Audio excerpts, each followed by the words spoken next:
So we're now here sa Encanto Taps. This is the newest tap room na binuksan ng Encanto Craft Beers here in BGC. May mga tap rooms na sila sa Carmona, Cavite daw at saka sa saan pa ba? I don't know kung saan pa yung mga iba pang tap room ng Encanto, but yun na nga, this is the first time na gumawa sila ng tap room dito sa one of the most prominent inuman places dito sa Metro Manila. Dito nga sa BGC. They don't brew their beers here, of course. This is just a tap room. Maliit lang siya. 2 floor. Sa taas is actually mas maliit yung taas. And then dito sa baba, it sits about this is about 30 people lang or less than 30 people. For starters, I ordered yung kanilang pinaka-basic na lager. This is Live It Up Lager by Encanto.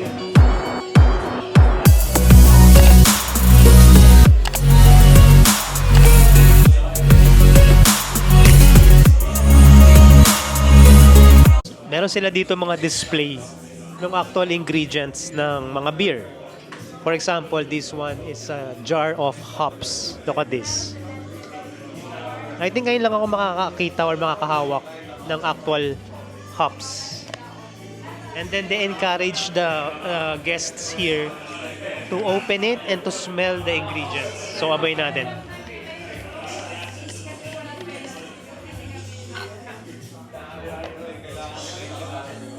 Look at this. This is what actual hops look like.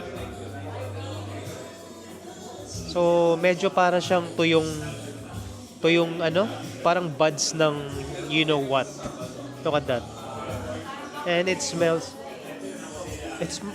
so grassy, parang tuyong damo. And it smells kinda like you know what. I'm not gonna say it. So, ganito pala ang amoy ng hops. They also have here ales. Yung ale parang palay. I don't know if you can see it now. Yeah, look at that.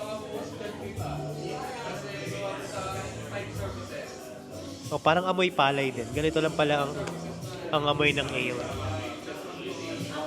And then they also have this jar of malt. It also looks like palay. Parang bigas na hindi pa nababayo. But it smells different. Medyo amoy parang wheat. Or parang yung ingredients ng tinapay. Etong malt. It's very interesting. Anyway, so, ang ending ng mga ingredients na yun ay this glass of craft beer. This is Live It Up Lager by Encanto Taps. Sarap.